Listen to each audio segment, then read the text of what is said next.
ngusuhuze kandi nkwifuriza gukomeza kugira ibihe byiza udukurikiye kuri RD1.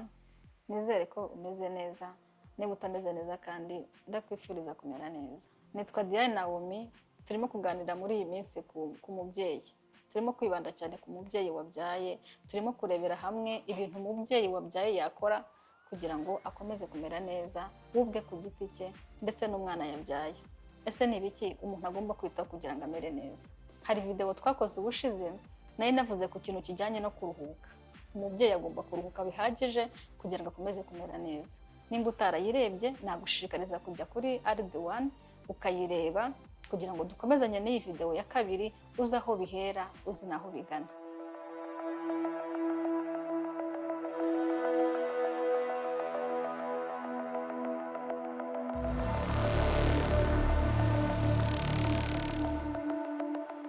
Uyu munsi rero ndashaka ko tuvuga ku kintu kijyanye n'indyo yuzuye.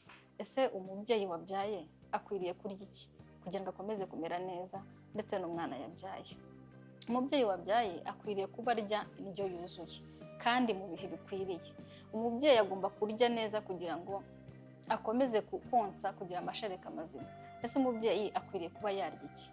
Akwiriye kuba yarya indyo ziganjemo imboga, imbuto, amagi ndetse n'amata, utibagiwe n'inyama kugira ngo ugire amashereka ameze neza. Ese ni ukubera iki ugomba kurya indyo yuzuye?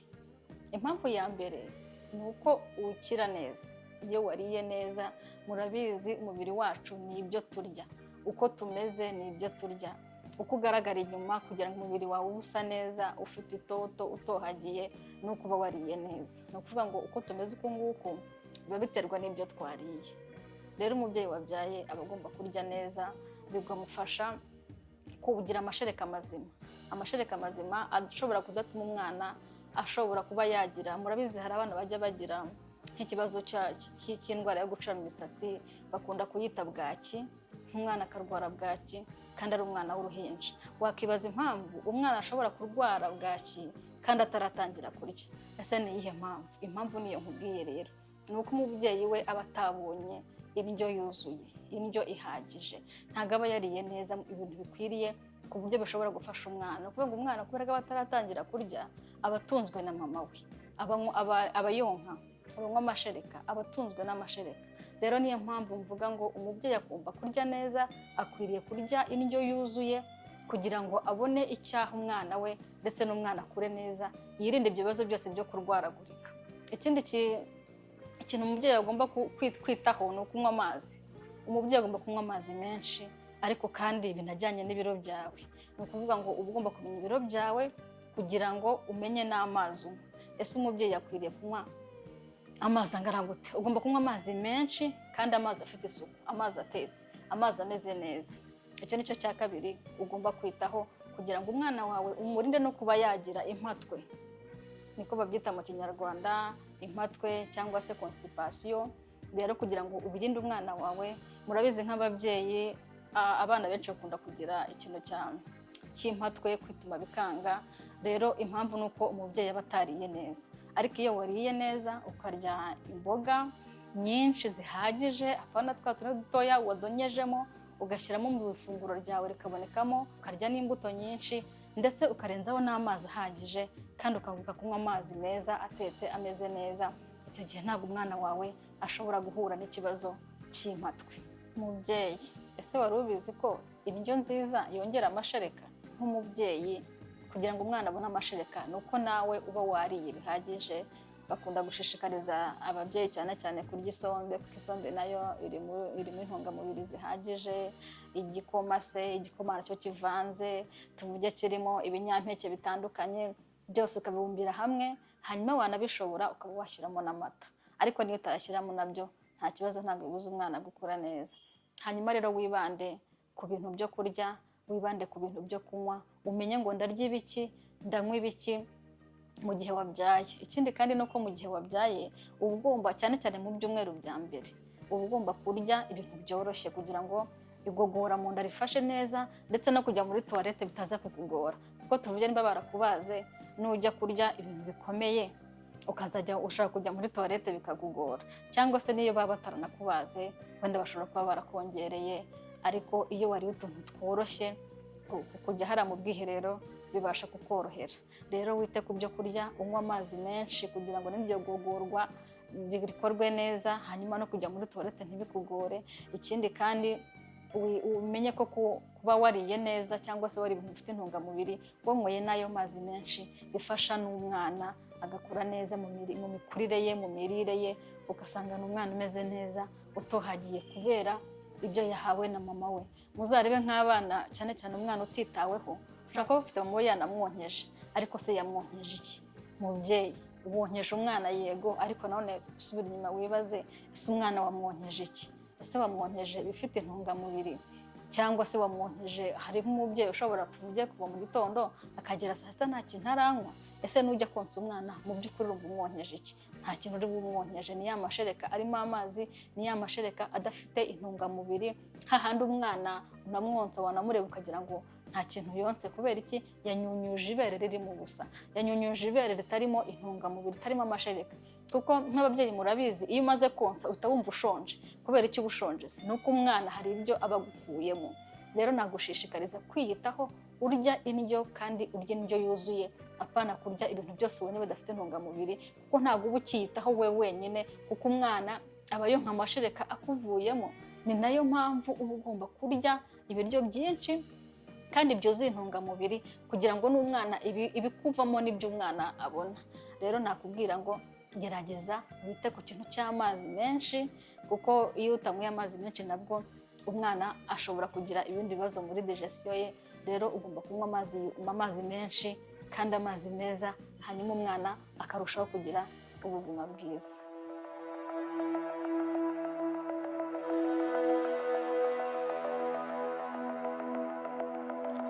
Mubyeyi rero nagira ngo nkubwire ko ibyo kurya byawe ndetse n'ibyo uha umwana kubera ko uba urimo kumwonsa, ibyo nibyo bizatuma akura neza, kuko nibyo bizatuma agira umubiri mwiza. Ikindi kandi ukibuka ko indyo yuzuye igizwe n'iki? Ese mubyeyi unkurikiye, waba uzi indyo yuzuye ibintu biyigize?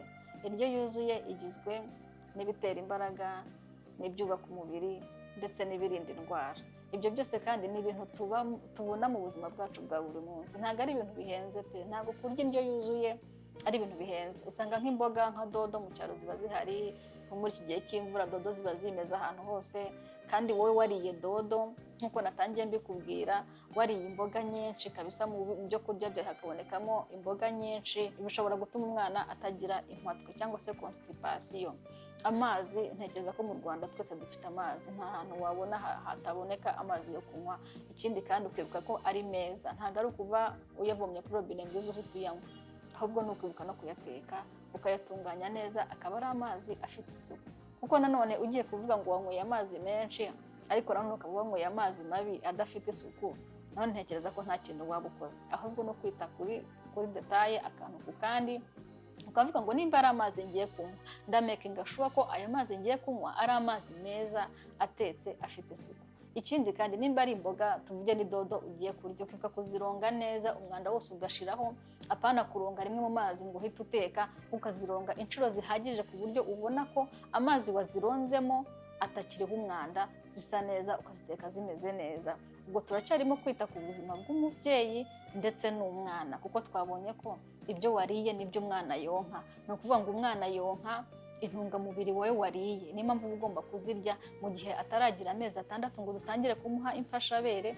Uba ugomba kwita ku ndyo yawe cyane cyane. Ntabwo mvuze ngo nimba wenda watangiye kumuha imfashabere nawe wiyibagirwe, ariko n'ahangaha turimo kureba cyane cyane ku mwana ucyonka ko agomba kubona intungamubiri.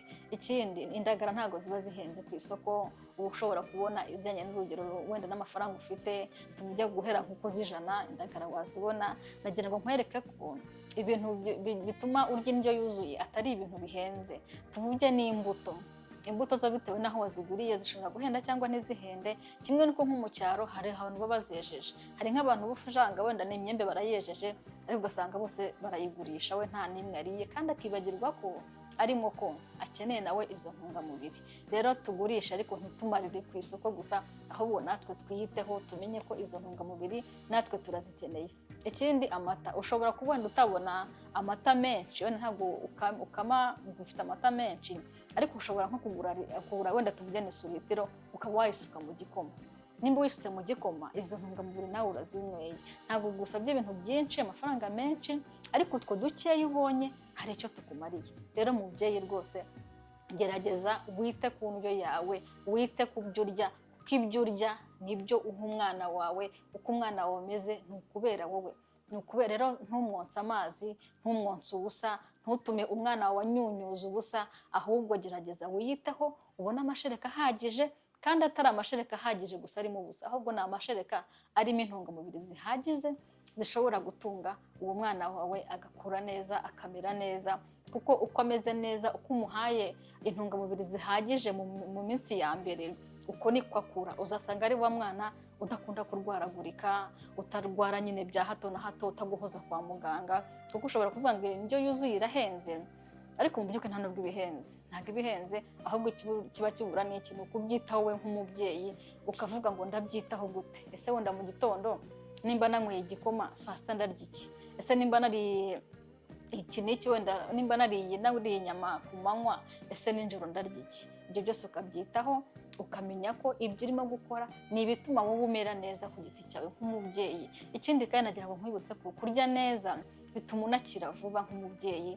Nimba wabyaye wenda mu byumweru bya mbere utari wamera neza, ariko iyo uriye neza ukaruhuka bihagije, nkuko nabivuze muri video ya mbere, bituma noneho ubasha gukira neza, umwana wawe akamera neza, kandi agakura afite ubudahangarwa bw'umubiri.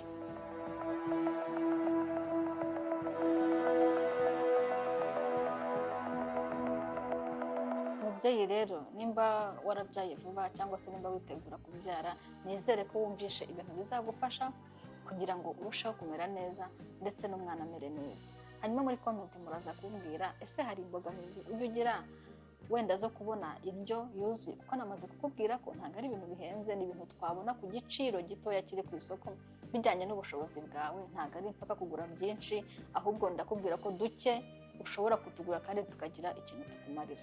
Hanyuma muri comment nyine muraza kumbwira, ese hari imbogamizi ugira zo kuba wabona indyo yuzuye? Ese waba uzi akamaro k'amazi? Ese hari imbogamizi ufite yo kubona amazi meza? Ese waba uzi litiro ushobora kunywa bijyanye n'ibiro byawe? Kuko none ntabwo ugomba kunywa menshi cyane none ngo umubiri uhinduke amazi gusa, nta nubwo ugomba kunywa makeya, ugomba kunywa amazi bijyanye n'ibiro byawe. Ikindi kandi urambwira, ese ni bande bagufasha kugira ngo iyo ndyo ubashe kuyibona yuzuye? Kuko nimba wabyaye ntabwo uzigira ku isoko. Niyo mpamvu nshishikariza ababyeyi gukora stock mbere y'uko ujya kubyara. Mbere y'uko ubyara, banza ukore stock, uvuga ngo nzabyara igihe iki n'iki, ese nzaba mfite iki kizamfasha? Kuko ntabwo nubwo wabyaye ntabwo uzajya ku isoko guhaha, ariko niyo wabikoze mbere, ukabipanga mbere, ukaba ufite stock yawe y'ibintu uzarya, biragufasha kuba warya mu buryo bworoshye utagiye ku isoko. Ikindi kandi urambwira nimba hari abantu bajya bagufasha, wenda nimba se ubona ubutuma ku isoko mu buryo bukoroheye. Kuko none hari igihe nshobora kubwira kurya indyo yuzuye, ariko ugasanga wenda uri mu rugo warabyaye, nimba utari bushobore kugenda, se hari umuntu ujya ubona ugufasha?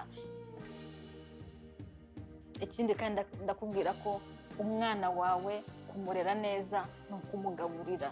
Ni ukuvuga ngo uko azakura, uko azamera, ni ibyo yariye. Uko ameze, uko ahagaze, ni ibyo yariye. Uko asa, umubiri we inyuma ni ibyo arya.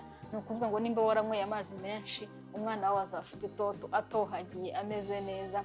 Ikindi kandi n'ubwenge bumeze neza, kuko uko urya, uko umubiri umeze neza, niko n'ubwenge bwawe buba bukura neza. Rero nagushishikariza ibintu kubyitaho, ukaruhuka neza, ukarya neza. Wabyitayeho, wabikoze neza, ibintu byagufasha gukira vuba, ugakira neza, kandi n'umwana wawe akaba ameze neza.